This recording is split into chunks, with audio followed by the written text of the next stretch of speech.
Today on the Frontline Health Podcast. Because there is a lot of animal research that's out there that shows huge benefit when it comes to healing torn tendons, reducing gut inflammation, and even starting to regenerate some neurons. The problem on the human data side is there's not a ton of human data with it, but there is a lot of anecdotal evidence of people who have been taking this and they're feeling better with their shoulders and their knees, and all those old and new injuries seem to be healing much quicker, and they're getting back to that range of motion that they once had, and they're being able to go around pain-free. But I think it's also important to understand and recognize that there is no one product that will work for every single person. There's no such thing, because every person is different in our makeup. And that's true whether it's a prescription product, whether it's a supplement, or whether it's surgery, because people react different in different scenarios because our bodies are not the same. Hey everyone, and welcome back to another episode of the Frontline Health Podcast by Centurion, where we share health news, tips, and insights to help you take ownership of your health. My name is Evan Patrick. With me is our founder and CEO, Troy Duell. We're here to tell you guys about the science and hype around the powerful regenerative potential of BPC-157. Yeah, I'm excited about to dive into this one because BPC-157, I can't really talk today. It's been gaining some serious attention, and you hear it among biohackers, but you're even seeing it in clinical settings, which is pretty cool because it's shown up to really be one of the most versatile healing agents we've had in quite a long time, if everything really fulfills its full potential for sure. hmm Yeah, and like you said, there's a wide swath of individuals who are interested in it. Everyone from people on TikTok to, like you said, those more clinical settings are interested in BPC 157. So why don't we start with the basics? What is BPC 157 and why is it getting so much buzz from so many different people? Yeah, so BPC-157 actually stands for Body Protection Compound 157. It's a synthetic peptide that kind of originally derived from a protective protein in our gastric juices. So they pulled it out of the stomach. But what's amazing is its ability to kind of accelerate the healing in our muscles, tendons, ligaments, and they've even seen some benefit in nerves and the gut lining itself. Yeah, so that's a wide range of benefits there. We're talking about recovery, which is always something that individuals are looking for more of, regeneration and resilience, all in one peptide. Absolutely. And what it really seems to do is one of the other things is it helps create new blood vessels, which we know more blood flow to an area is going to create more healing because it's bringing more healing properties to that specific area. hmm So who is actually benefiting from and using BPC 157? Man, that's a great question, but we've seen it all across the board. You've seen it from athletes who are trying to recover from injuries. You've seen it from patients who may have leaky gut and chronic inflammation. So I've even heard people anecdotally using it for tendonitis, for post-surgical healing, for people who have irritable bowel syndrome, and then some with brain fog and even some mild neuropathies that are going on. But the exciting thing is they're continuing to explore and find more and more out about this particular peptide that really seems to bring value and benefit to a whole range of individuals. hmm Yeah, it sounds like the benefits are very wide. But one of the things that people want to know anytime there is something new out there is it safe? So, what should our listeners know before they jump in and decide, I want to improve my recovery, I want to improve my regeneration and or heal faster, improve my gut health, whatever benefit they're looking for, what do they need to know before they just jump on it and start taking it? We also know there are different forms of it. So what is it that they should know? Yeah, I think that's a great question and a first step in really taking ownership of your health, especially when it comes to BPC 157. The good news is, so far, we haven't seen any reported serious side effects. It's non-toxic and it doesn't seem to interfere with any hormone levels. So that's great. But because it's not FDA approved, the source truly matters where you get this from. So you need to be looking and make sure that you're getting a trusted supplier because there are a lot of fakes that are out on the internet, with some being called BCP-157 and others that say they're BPC-157, but they never actually show the ingredients on their listing when you're trying to buy from it. And if you find some that are less than $70, then you're probably not finding the real stuff and you're not getting the real stuff. So certainly be on the watch out for those things. Make sure that you can see the label clearly, that it's been tested, and that it is BPC-157 and not a string of separate peptides.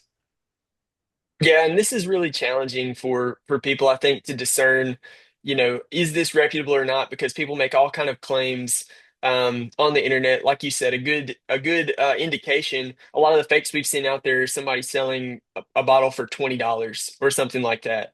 Which, Yeah, as you said, you cannot get something like BPC 157 and sell it and turn a profit for less than $70. You've explained to me kind of before, not only with BPC 157, but with other supplements out there that, sometimes there are even companies that exist for the sole purpose of jumping on one of these trends, and they'll have like a cheap fake of whatever it is, and then they will ride that train out until people start to catch on to them, and then they will just disband and then look for the next opportunity. So it's really important for people to make sure that they're getting this stuff, or really any health product, from a reputable, trusted company.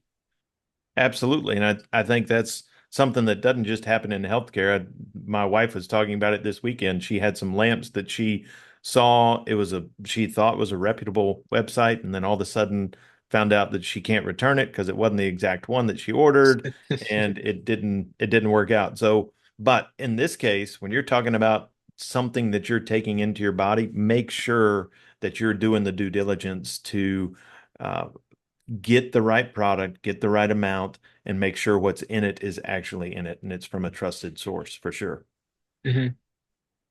So is this science backed, or is this just one of those trends that is out there and everybody's going crazy about, and then it's just eventually going to die down? It's honestly, it's a little bit of both because there is a lot of animal research that's out there that shows huge benefit when it comes to healing torn tendons, reducing gut inflammation, and even starting to regenerate some neurons. The problem on the human data side is there's not a ton of human data with it, but there is a lot of anecdotal evidence of people who have been taking this and they're feeling better with their shoulders and their knees, and all those old and new injuries seem to be healing much quicker, and they're getting back to that range of motion that they once had, and they're being able to go around pain free. But I think it's also important to understand and recognize that there is no one product that will work for every single person. There's no such thing because every person is different in our makeup. And that's true whether it's a prescription product, whether it's a supplement, or whether it's surgery, because people react different in different scenarios because our bodies are not the same. The other thing to keep in mind is it is in what's called a regulatory gray area. It's not a banned product, but it's also not considered an approved product, but it is legally used by physicians and wellness clinics under medical supervision. Mhm. Yeah, it's interesting you bring up the robust animal research, how there's been a lot of that, but no human trials yet.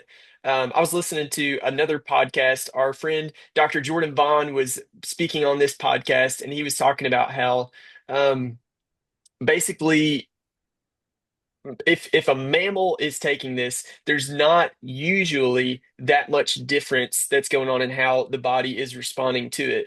So he was kind of advocating for, if you see a newer product out there that's showing great benefit, it's not showing that it's causing harm in this animal research, and you have people who have used it, and there's really a preponderance of anecdotal testimonies out there of people talking about how it works. It's probably going to be safe. and beneficial. So people don't need to necessarily just write something off just because there's been animal research but not human trials yet, because it takes years and years and lots of money in order for it to reach those human trials. Absolutely. I think that's a great point because there are also a lot of products out today that don't have as much research as BPC-157, but we've approved them and brought them to market without all the same data that we have for BPC-157. And there's anecdotal evidence against products that are on the market, as well as anecdotal evidence for it. So looking at the evidence as a whole and making sure that all of it is pointing towards A, is it safe? And B, is there value in us taking it is always the best way to go when you're talking about a product. Mhm. And as we even saw in one of our recent health headlines, that in 2022, uh, I don't remember the exact percentage, but it was nearly half of the products that the FDA approved were approved based off of a single study. That's right. So, we have to do our own research and use common sense with these things when deciding if something is for us. Absolutely. So, getting more into the specifics, how are people taking BPC 157? There are really two main ways that we know of that people are taking it. One is subcutaneous injection, so you can actually inject it into your abdominal area, or through oral capsules. Those seem to be the two main ways. And most people are going to feel the results from this within a couple of days to a couple of weeks. And kind of depending on the severity and the protocol that you're under, it could be up to 2 months. And that's where you want to make sure that you're continuing to take it, see what the results are. And if you're not getting anything after a couple of months, there's a pretty strong likelihood that you're not going to have any results at all. Mhm. So, something that I think is important for us to touch on here is, why would somebody take this product orally versus through an injection? A lot of it comes down to convenience because we know that if you're taking something orally, it's not as painful to inject it as injecting it. So that's part of it. The other thing is there's a belief that if you're taking it from an injection, you're getting more of that into your body and into your bloodstream, and it's not having to pass through the gut. So you do have that as well. So you may get greater effects if you're taking it via injection than you do the oral capsules. There are also some studies that recommend or that have suggested that if you take it orally, you see greater gut improvement than if you do subcutaneously. But if you're looking for the muscle and tendon and ligament regrowth and regeneration, there are some that are saying the subcutaneous does better than the capsule. Now, we've seen a little bit of both, but that seems to be kind of the difference in those two. Mhm. Yeah, thank you for sharing that. And maybe you want to touch on for a minute, we believe in BPC 157 and have developed our own version of this product to be taken orally. We've added a couple of ingredients, the arginine and bioperin, to kind of help with this absorption, which I really am not seeing many other products out there on the market that have added these two ingredients. Could you speak to that a little bit and explain, you know, with this oral version of BPC 157 that we've come out with, what led you to include arginine and bioperin along with BPC 157? Yeah, I mean, both arginine and the bioperin in studies have shown that it helps with the increased absorption of BPC 157, but it also helps with bioperin in particular, helps with increased absorption of so many other supplements that are out there. So the idea of adding those into this particular BPC 157 only helps ensure that you're getting as much into your body as you possibly can, and it's going to be used by your body without it being destroyed in the gut or within the intestine. So that's the idea, is how do we get more of it into our system without necessarily having to take an injection? And most of the studies suggest that arginine and bioperin will help improve that ability and then hopefully give you better results as a whole from taking the product. Mhm. Thank you for that. And is kind of who is it kind of recommended for BPC 157 for them to start taking it? Yeah, I mean, I think it's anybody who has been struggling with chronic injuries, anybody who has post-op surgery, or any type of gut issues. But we always recommend, especially with something like this, that is part of not just the sole thing that you're doing, but is part of a larger plan. So make sure that you understand it's not necessarily a magic fix, but take it for about 12 weeks. Then you want to be off of it, cycle off of it for about a month, allow your body to recover. And hopefully at that point, you can stop taking BPC 157 altogether because your body has done what it needs to do. You've supported it and it's able to recover and you can move on.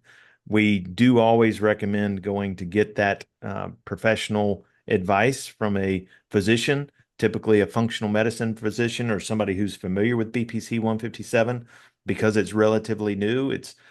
There are not every doctor does not know a lot about BPC 157. So you do have to find doctors who know about it, who are familiar, and then can help you create a plan that will work for your particular scenario, whether that's an old injury, whether it's a new injury, and you just kind of design a plan that's going to work for you.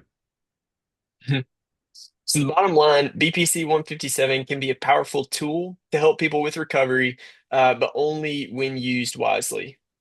Absolutely. And I think that's the case with anything, whether we're talking about prescription medications or supplements, that we still have to keep the fundamentals in place. Make sure that we're eating right, make sure that we're getting plenty of sleep, make sure that we're rehabbing if it's an injury and we're not overdoing it with our exercise, but we're also not just stopping altogether and making sure that it becomes a part of the plan and it doesn't become that crutch that it seems like most of our culture likes to do, which I think we're all guilty of doing that. We'd love to just take one pill and not have to do anything and be back to 100%. But Mhm. unfortunately, that's not the way our bodies were designed. We have to have the whole package together in order for it to work. That's right. Well, to our listeners, thank you for joining us for this episode of the Frontline Health Podcast. If you're curious about peptides or considering BPC 157, talk to a trusted healthcare provider who understands integrative medicine. If you enjoyed this episode, share it with a friend, drop us a review, and feel free to check out our BPC 157 product that is on our website, www.centurion.health. Until next time, we always encourage you go out and take ownership of your health because you are your best health advocate. We'll see you next time. If you enjoyed what you heard today on the podcast, please consider leaving us a review. We would love to hear your feedback and connect with you further. You can also follow us on Instagram, X, TikTok, and YouTube. And for safe, effective, and affordable health and wellness products made in the USA, visit www.centurion.health. Thanks for listening. We'll see you next time.